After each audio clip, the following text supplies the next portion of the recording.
성활비입니다. 다미안 신부입니다.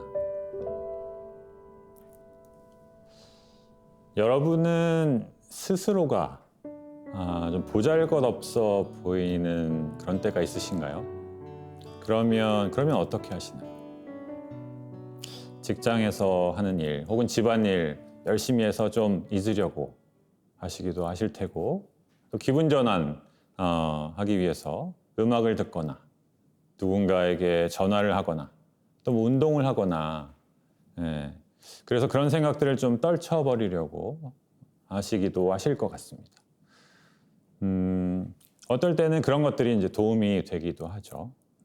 하지만 프랑스 철학자 파스칼은 우리가 우리 자신에 대해 성찰할 때 자기 자신이 보잘것없어 보이는 것이 너무나 당연하다. 왜냐하면 우리가 가지고 있는 근원적인 결핍이 있기 때문에.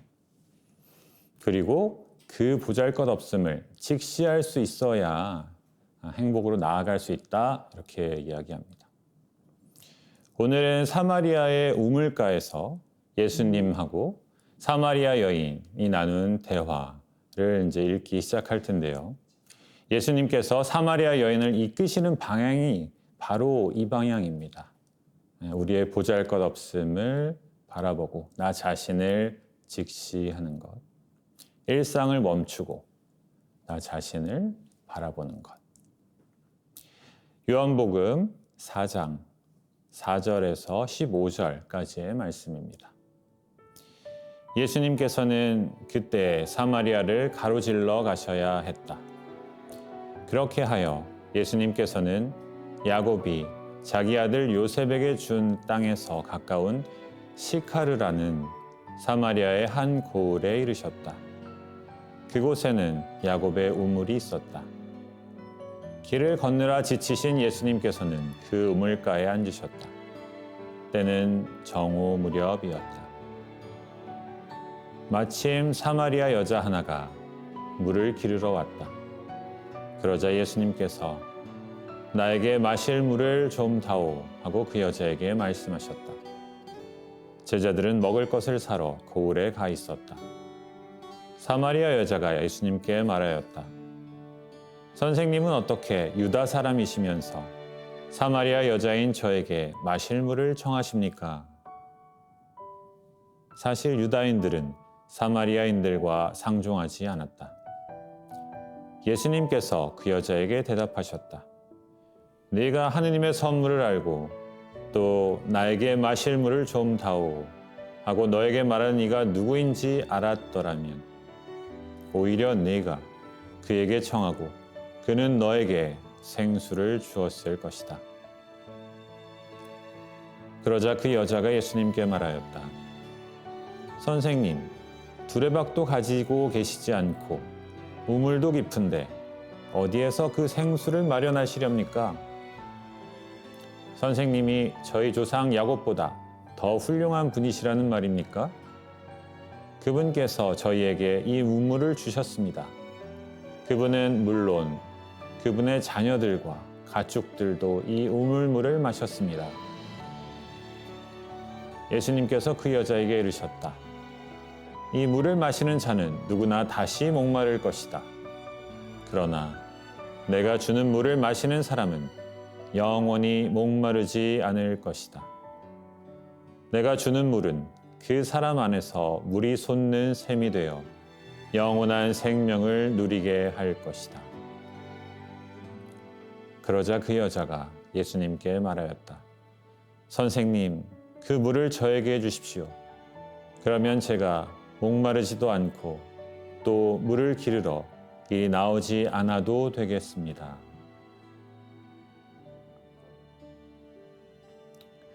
네, 여러분과 이렇게 만나고 있는 지금의 저는 뭐 여러 가지 걱정거리들이 아직도 있긴 하지만 어릴 때랑 비교하면 삶이 좀 안정되어 있는 것 같이 느껴집니다.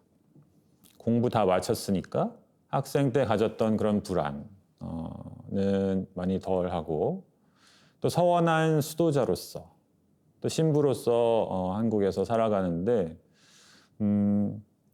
뭐 일정한 사회적 지위도 누리고 있습니다. 비교적 편안합니다. 그런데 그래서 공허합니다. 편안해서 공허합니다. 이 공허함이 무언가로 채워졌으면 좋겠어요. 뭐 운동을 하기도 하고 여행을 하기도 합니다. 하지만 이런 것들은 임시방편이잖아요. 그래서 지금 저는 그 어느 때보다도 영성 생활이 필요하다고 느낍니다.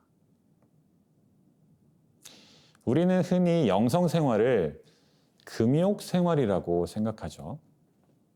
성욕, 식욕, 소유욕, 이런 욕구들 잘 다뤄야 하는 것으로 생각합니다.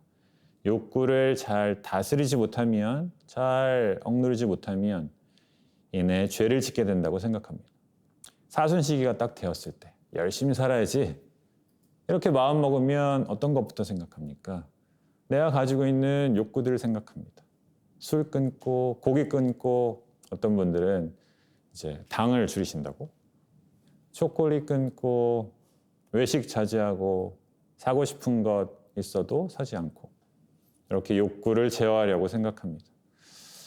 그런데 제가 지금 이 시점이 와서 깨닫는 것이 사실은 이런 욕구들이 어느 정도 제어가 되면 오히려 근원적인 갈망, 더 큰 갈망에 직면하게 된다는 것입니다. 이 갈망은 금욕으로 다스릴 수 있는 그런 성질의 것이 아닙니다. 그렇게 쉽게 틀어막을 수 있는 것이 아닙니다. 어릴 땐 이런저런 욕구들이 내가 살아있음을 일깨워 줬던 것 같아요. 그 욕구들이 내가 살아야 할 방향을 알려주곤 했습니다. 하고 싶은 일들, 만나고 싶은 사람들, 또 되고 싶은 꿈, 사랑하는 사람, 이런 것들을 향해서 제 삶이 나아갔던 것 같습니다. 원하는 것들을 얻기 위해서 또 열심히 공부도 하고 일도 하고 여러 가지 다른 선택들도 하고 여러분 중에는 또 아이 키우느라 바쁘신 분들도 계시겠죠. 아이를 위한 바람이 또 얼마나 많으시겠습니까? 욕구가 제 삶의 방향을 정했습니다. 그런데 이젠 이러한 욕구들이 어느 정도 제어가 되는 것 같아요. 예전처럼 절 흔들지 않습니다. 먹고 싶은 것이 없거나 뭐 그런 건 아닌데 그게 그렇게 중요하지는 않습니다. 여행 여전히 좋아하는데 뭘 꼭 가서 봐야겠다는 생각이 들지는 않습니다. 그래서 방향을 잃어버린 것 같은 그런 느낌도 들어요. 뭘 해야겠는지, 뭘 해야 할지 모르겠는 때가 종종 있습니다. 누가 이렇게 얘기하더라고요. 그거 갱년기야. 뭐 좋습니다. 처음엔 예전에 강렬했던 욕구가 그립기도 하더라고요. 뭔가 좀 서글프기도 하고. 그런데 그렇게 에너지를 쏟던 대상들이 좀 시시해지고 나니까 예전에 신경 쓰지 않았던 느낌들이 제 주위를 끕니다. 제 안에 있는 결핍이 보입니다. 열심히 뭔가를 해서 채울 수 있는 결핍이 아니라 죽었다 깨나도 결코 채울 수 없는 그 근원적인 결핍, 나의 존재론적인 한계. 이 죽음에 대한 생각에서 느껴지는 결핍이 가장 뿌리에 있는 것 같습니다. 그것과 관련돼서 내 몸의 약함, 더 약해지는 것, 내 정신의 불완전성, 어떤 회복하기는 정말 불가능해 보이는 인간관계들 하나둘 생기는 것 같고 그런 것들로 인한 결핍들이 보입니다. 그래서 이런 결핍이 필연적으로 내 속에서 불러일으키는 어떤 그 완전함에 대한 갈망이 있습니다. 이 갈망은 어떤 행위로도 채워지지 않고 절대 어떤 금욕을 해서 컨트롤될 수 없는 그런 근원적인 갈망입니다. 이 갈망을 가리켜서 아우구스티누스 성인은 하느님께로 가기 전에는 결코 채워지지 않는 갈망이 있다, 이렇게 말하는 것 같습니다. 로널드 롤하이저 신부라는 미국의 베스트셀러 작가가 있어요. 거룩한 갈망이라는 책에서 영성이란 궁극적으로 이 갈망을 어떻게 다루는가이다 라고 영성을 정의합니다. 저는 세례받고 오랜 시간이 지났죠. 그런데 이제 생애 처음으로 영성 생활이 보이는 듯합니다. 이 방향을 바라보기 위해서 젊었을 때 그렇게 금욕하고 단식하고 하라고 한 것이었구나 하는 생각도 들긴 하는데, 그때 단식을 했다고 이런 것을 깨달을 수 있었을까? 이런 생각도 듭니다.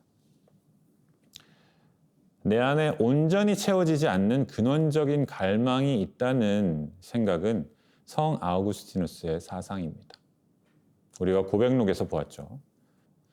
주여 당신 안에 쉬기까지 쉼이 없나이다. 이 거룩한 갈망이라는 이 책 제목이 성 아우구스티누스의 고백록을 바로 떠올리게 할 정도로 고백록은 그의 젊은 시절의 갈망에 대한 이야기로 이루어져 있습니다. 젊은 아우구스티누스가 세례받기 전까지 왜 그토록 방황하면서 육신의 만족을 추구했을까? 자신 안의 갈망이 근원적인 것이라는 것을 몰랐고 이런저런 욕구의 만족으로 채워줄 수는 없는 것이라는 것을 몰랐기 때문입니다. 고백록이 가르쳐주는 것은 초월을 향한 갈망입니다. 불과 같은 이 갈망, 하느님께서 주신 것이고 이 갈망을 따라서 주님을 따라가고 주님의 발자취를 따라가고 이 갈망의 불을 이러저러한 어떤 만족거리로 끄려 하지 않고 그 불길을 따라서 하느님께로 가는 것, 이것이 영성생활이고 신앙생활이라는 것입니다. 이제 복음으로 돌아가 봅시다. 예수님께서 사마리아를 가로질러 가셔야 했다라고 요한복음이 말하죠. 지리적으로 사마리아 지방을 꼭 통과해야 됐다, 이런 말이 아니라 성부 하느님께서 그렇게 하기를 원하셨다라는 뜻으로 보입니다. 그렇게 우물에 물을 길러온 여인과의 만남이 하느님 뜻 안에서 이루어집니다. 이 여인은 해가 뜨거운 정오에 물을 기르러 왔습니다. 여인들이 흔히 물을 기르러 오는 그러한 시간이 아니죠. 그래서 다른 사람들의 눈을 피해서 온 것이 아닌가, 사람들을 만나고 싶어 하지 않는 것이 아닌가 하는 그런 생각을 하게 합니다. 그런 그에게 유다인 남자가 가서 말을 건넵니다. 나에게 물을 좀 다오. 여인은 말을 섞고 싶지 않은 마음으로 이렇게 대답합니다. 어떻게 유다 남자가 사마리아 여자에게 말을 건네십니까? 그렇게 하니까 예수님께서 말씀하시죠. 내가 누구인지 알았다면 오히려 나에게 물을 청했을 것이고 내가 너에게 물을 주었을 것이다. 매일 정오에 물을 기르러 나오는 여인, 그에게는 근원적인 갈증이 있습니다. 하지만 마치 이 우물물만이 그의 갈증을 채워줄 수 있다고 생각하는 듯 그렇게 멈추지 않고 꼬박꼬박 물을 기르러 옵니다. 일상을 반복적으로 그냥 살아가고 있는 것이죠. 그런 그를 예수님께서 멈춰 세우십니다. 이제 여인은 서서히 자신의 내면을 돌아볼 기회를 얻습니다. 파스칼이 쓴 팡세라는 책이 있습니다.